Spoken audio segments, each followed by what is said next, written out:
What's up, you guys? Happy Howdy. Sunday. So we're going day 3 of resolutions. And I just want to tell you guys, if you do live videos, there's a little lightning bolt at the top. It brightens up your screen. We've never known that. And we have lights hanging everywhere. And yeah, lo and behold. So that's what we learned. So when you guys jump on, give us a hello. Give us a hi. Happy Sunday. I hope everyone enjoyed the Broncos game. Oh yeah, did they win? Hi, Ted. They did win. They did. Pulled it out. Oh god. We went shopping today. We had a total gender, yeah, Braden stayed home and watched football today. Well, the girls and I went shopping, which is totally not like us. So, stereotypical gender day. That's what I'm trying to say.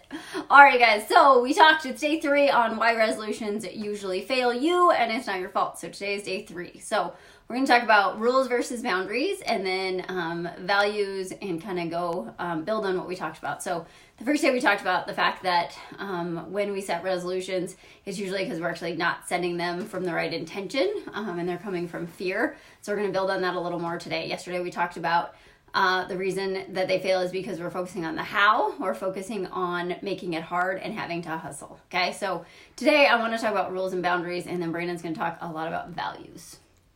A lot about it? A lot. Well, last night we got off our live, you guys, and I was like, should have been under 15 minutes so we can put it on IG. And he's like, that wasn't 15 minutes. It was 24. 24 minutes, you guys. We like to talk. So we're going to try to keep it under 15. Let the ball roll. Yeah. So when I say a lot, it's probably a lot. Okay. So do you want to say anything before we start? No. Appreciate you guys hopping on. And yeah, excited. Let's roll. Okay, cool. All right, guys, so let's talk about rules and boundaries. So this was something when I was on my journey in the beginning, it was a huge eye-opening for me. It was realizing that in my life, I had created rules because I didn't trust myself. And so from a very young age, especially when it came to food and my body and my relationship to food, I always had to have rules, right? So I loved challenges. We talked about that a little bit yesterday. Like, I love the challenge mentality because it gave me all these rules and it told me exactly what I couldn't do. And it kept me in this box where I felt safe, right? But inside of that box, I also felt terrible because I had no freedom, and I felt like eventually I was just going to break these rules, and it was bad, but I thought that's what I needed. And that's most people that come into our gym to see us. They're like, okay, give me the diet, give me the rules, tell me exactly what, just tell me what to do and I'll execute, right? And we've done that, and the results happen, but it's never long term. So yet again, we're talking about this, you guys, we're always talking what happens long term.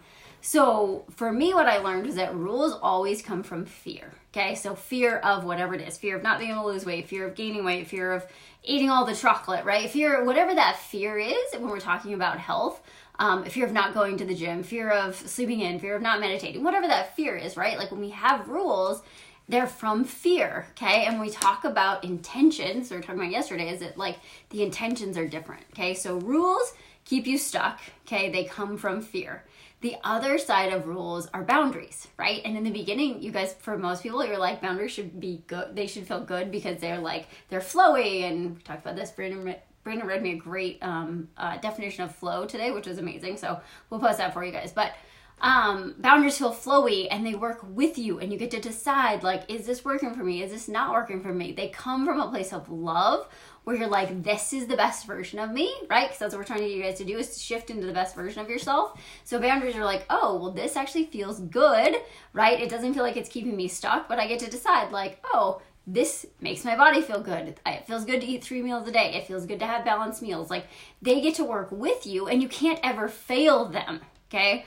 But the problem that a lot of people, or the resistance that a lot of people run into with boundaries, is that they're like, if I have boundaries, I can't trust myself. What happens if I end up in the drive-thru, right? And so what we want you guys to understand is that we have the intention of love, and we have the intention of loving ourselves. And a lot of you guys have heard me talk about this, but maybe not, is like, when I started my program, I remember like, I wanted to love myself, but I didn't love my body. I'd been at war with it. And so like, I was like, okay, well, if I did, let's pretend like I did, what are the actions I would take, right? And that's how I got to set my boundaries. And they got to change because they weren't like, they vary depending on like what my training schedule is like, what's going on in life, like, right? Like everything gets to change. And so what I want you guys to understand is that when we set boundaries, they're pliable, and we get to be curious. Like we talk about this all the time in Shift, right? The first thing is awareness and then curiosity.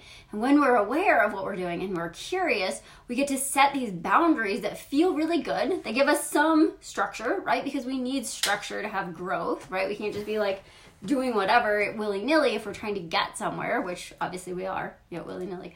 But boundaries should they should feel supportive, right? And they should feel expansive. And like the coolest part is you can't fail, because that's what happens so many times with rules, you guys, is that we break the rule and then we're like, throwing in the towel. I've already lost, right? That's why 80% of resolutions don't work, because they're built in fear and out of rules. So I want you guys to think about like what would feel good, like how would it feel good to nourish your body? What kind of movement feels good in your life?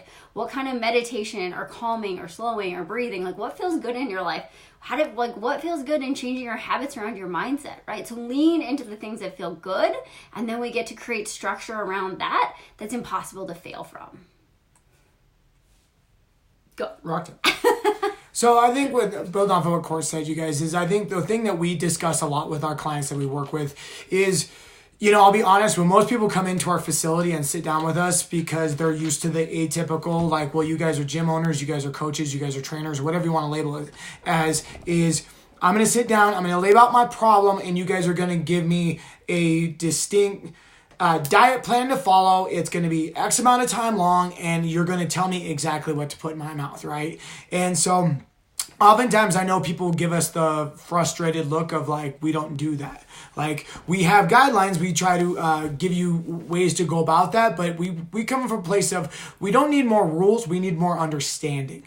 We need to understand why we make the decisions we do, and why we're in the current scenario we are in, right? Whether it be a setback in life, or whether it be, this is what we were taught when we were younger, this is what I read from 8,000 gurus that were out there, right? Like, why am I in the scenario I'm in? Because if I give you rules, and trust me, we know what we're doing very well. We have thousands of people we've done and worked with over the years that have had amazing results. But if you don't learn and how to implement the process for yourself and understand why you do what you do, and ultimately understand what's going to work for you long run, there's no point to it, in my opinion, because it's not a long-term success. And not to mention, I think for most of us, what we have found, we are in a very different scenario now than we were 10 years ago, right? Like, when we first met and got together, we only had to worry about each other. We opened a business. I was 26, she was 30-ish. And that's generous. and so, me, as I only had to essentially worry about training, being an athlete. We had a very generous operation going on of what we had starting off as far as our business. We were very green behind the ears and everything else. And now our scenario is, we have 2 kids, we have 3-ish businesses, and a lot of other things that are on our plate. So if I use the same rules that I used 10 years ago, and I had my whole life structure based today off of that, I would be constantly just feeling like my mind is going to erupt, and I'm not going to feel any success, because my lifestyle has changed significantly over the last 10 years. And so that's why it's important that we get understanding as opposed to rules and rigid structure, and understand that you're human beings first and foremost. You are allowed to have fun and celebrate and enjoy the process of what you're doing these things, and understand that I'm coming from my own side of things, of that I can go out with my wife and have a good meal and a dinner and celebrate with dessert and everything else without feeling like I'm sabotaging myself, that I'm a failure and that I'm not good enough. Right? Like, that was a long process for me to understand, because every time when I was a competitive in my realm of an athlete, I didn't cheat for years. And God forbid I had a little cookie or something at Christmas time, and then I would project that onto everyone else, because I was just destroying who I was as a person. And so what that leads me into, you guys, is essentially the reason why I was having such struggle during those times is because it was a value confliction. And so some of you guys have maybe heard me talk about this. Some of you might have not had. But I think when it comes to, and especially when we're talking about building goals, especially resolutions or whatever on that, you guys, we tend to, every decision we make is based off of the feeling or the emotion we attach to it. We try to strive for a feeling or an emotion that we're searching for. And so essentially that's a value, right? Like, A value is something that I hold that is important to me. And there's two type of values. There's a moving towards value. Those would be like love, enjoyment, excitement. Like that's something that I want to move towards. And there's moving away from values of regret, anger, hatred, whatever else I want to label those two as. They move me in one direction or the other. But the reason why these are important, and it's important that we understand these, is because oftentimes from what we see is people come to us because they have goals, they have things that they want to aspire to. But they don't look at how that's going to actually conflict with the values that they have in their life. And so they start down the path of, they're excited, they're gung-ho, they start this process of wanting transformation. And they go down there and they're willing to sacrifice, they're willing to do anything that we initially tell them to do, right? But over time, what happens is if they have a value, right? Like if their value is essentially love and happiness and joy, so there's essentially two different types. There's an end value, which would be love, happiness, joy, and there's a means. And so if my definition of for me to receive love, value, happiness, social interaction is to be able to spend time with my family, my loved ones, socialize with friends or whatever. And the way that the definition in which I place upon that is by going out to dinner. You know, we work with a lot of Spanish and Mexican heritages, and most of the time, usually when we go over nutritional type of constraints on there, it's like, well, we need to eliminate a lot of the traditional, Mexican dishes that are served with that. And they usually look at us like, you're insane, right? And it's because, not just because of what the nourishing value of is on there, it's because usually on a cultural standpoint, they sit around in large groups with their family and friends, and that's how they receive love. And so they're willing to do that for a short term, right? Like for the weight loss game, they will do that for 30 days. They will sacrifice all these things underneath the sun, but when it comes to all of a sudden they feel like they're losing love because that's a value for them, we're always going to choose our values in the long run versus what we feel we want in the short term. Because if it's essentially a value of high importance to me, I'm going to feel like I'm losing that sense of love, that camaraderie, that socialization, everything else that I get with that. And sooner or later, I'm going to revert back to the message that I'm telling myself, because our brain wants two things. It wants congruency and it wants consistency. And so if the message that I'm telling myself is, in order for me to feel love, happiness, enjoyment with my friends and family is by sitting down and enjoying a meal, or going and tailgating with my friends before the Bronco game or whatever, and my coach or whoever, guru, or this plan that I'm following is telling me that for the rest of my life I'm not allowed to have this, what do you think you would end up choosing during that? I would guarantee that most of you, if you were set with that dilemma on there, and I told you that was going to be your time frame for the rest of your life, you're probably going to choose the one that is going to fill you up, because fill you towards the value that you have in your life, of whether it be love, happiness, and enjoyment, or whatever else you tie it to. So it's an important, you guys, not that we just set out for a goal that moves us and inspires us, but also look to how your values of your lifestyle and the rules or the definitions that you surround those. And it's not being necessarily changing your values, but expanding or putting boundaries around those things. Because if the only boundary or the only rule that I attach to in order for me to feel love, happiness, and enjoyment is that I have to do X, Y, Z, and essentially those rules are eventually really restricted, and they don't really allow me to experience happiness, sooner or later, I'm going to choose the other realm on there that's going to lead me away, that's going to move me away from my goal, as opposed to pull me to it. So it's not just important that we analyze, one side of it, but we look at the entire mountain range instead of the one peak in which we tend to focus on. That was good. And this might sound like a lot, you guys. This is a little bit deep stuff. And so maybe Brandon, I'm throwing him under the bus right now, can make us a list of values that we could kind of see. So everyone's values are different, right? Like I'll give you a list of mine. Like my number one value is love. My value is love, contribution, growth, happiness, joy, excitement, health, inspiration. Those are values for me, and how I receive those. So those are means, right? Or I'm sorry, those are ends. Those are ends of essentially emotional feelings that I'm trying to feel. And now a means to that, in order for me to feel love, would be anytime that I get to spend time with my loved ones. Anytime that I get to feel like I'm sharing time or around, or letting my girls play with me, or see them smile, or anytime I hold a door open for a stranger or something like that. That's essentially a means to my ends. My end would be my love. My means would be all the examples I just gave to that.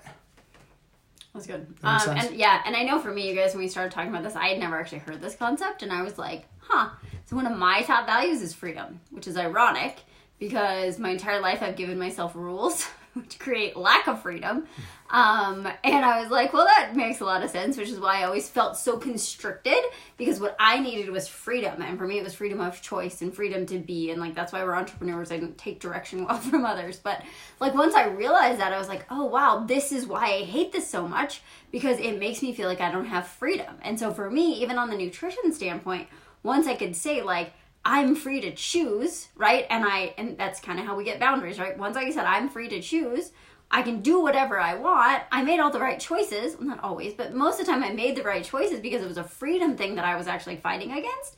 And so for me, like, rules and boundaries were a big deal because I didn't want rules, even though that's what I was giving myself because I didn't trust myself. But when I realized that like freedom was a really big deal for me, and like that's one of the things I'm chasing in my life is time freedom and financial freedom, and just that feeling, right? It's a sensation, it's a feeling. We're always chasing a feeling.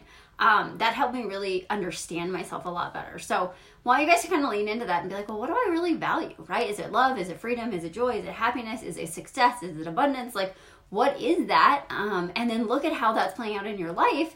And if you're meeting those things in a positive or a negative way, and if you're bound by rules and you feel like you need rules, we'll talk about the 6 human needs. We've talked about them before, but I just wanted to talk about this. If you feel like you need rules, it's actually because you need, one of the 6 human needs is the need for certainty, and you probably really don't have that certainty in your life. I didn't. I used food as my certainty. Like if I could control my macros, I felt certain.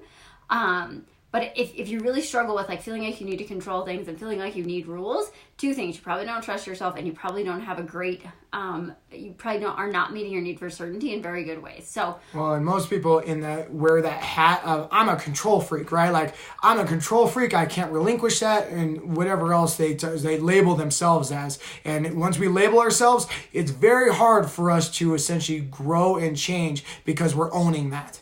And think about control, because I was that person, right? Like I tried to control everything. And when I was in my program, I remember my mentor saying like, control is an illusion. And I was like, whoa, no, I'm going to control these things, right? And once I learned that like, it was just a negative, it was a fear-based certainty. And I got to say, oh, okay, I can let that go, because the other side of control is creation. And creation, like just think about those words. Control feels right? It feels constrictive, and creation feels expansive. And I was like, oh, I can control my life, but I can create it, and I can create certainty, and I can create boundaries, and I can do all these things that feel really good.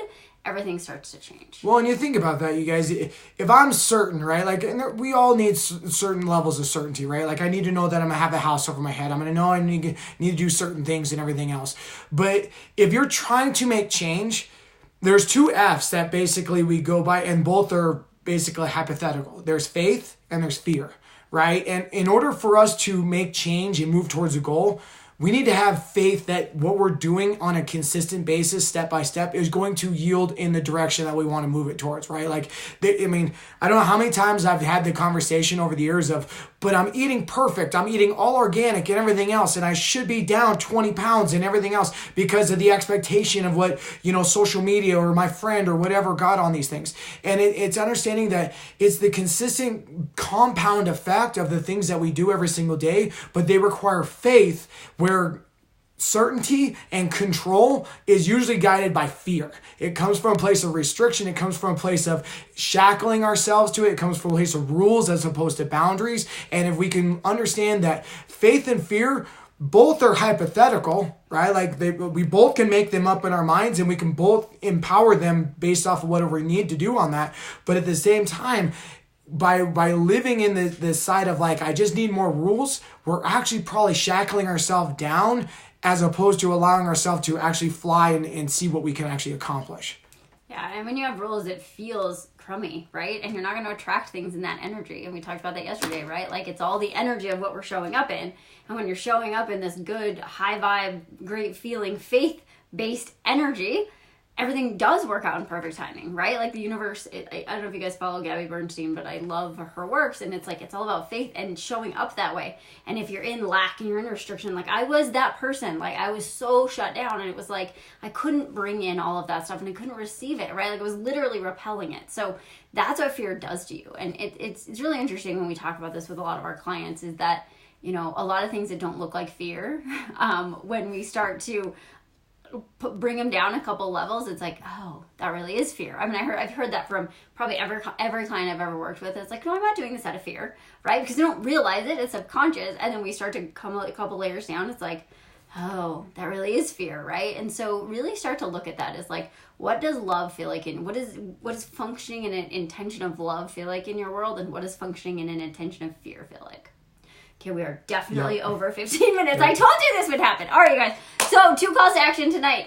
First thing, next Saturday, the 4th, 2 o'clock. We said 2 o'clock, right? We changed the time yesterday because Law has meet. So our niece has a lifting meet. So 2 o'clock at the gym if you're local. We're going to do an intention setting vision board, just live event at the gym. So 2 o'clock next Saturday. And then we launch the next 10-day reset on January 15th. So that's going to be reset your gut, reset your energy, start to pull away the layers for all of this kind of stuff. That will launch on the 15th. You can get in now. It's $47. We'll drop the link there. But let's really shift into next year. And by the way, we came up finally with our mantra of shift happens. Thank you from the random lady at Target that said the other SHIT happens. And I was like, that's what it should be. So we want you guys to think about shifts happen for me in perfect timing. So we're going to get some shirts made up and really help you crush 2020. So guys, if you have questions, let us know. Thanks for hopping on. And we told you it wouldn't be 15 minutes. Yeah, if you guys have questions, you got your own input on this, you guys let us know. But if you are wanting to come to the event, you guys, and you have questions, you're having blocks that you tend to keep constantly having, come in. We can help you kind of answer those kind of quickly, hopefully quicker than this video. So, take care, you guys. Hope all is well, and take care. See you tomorrow.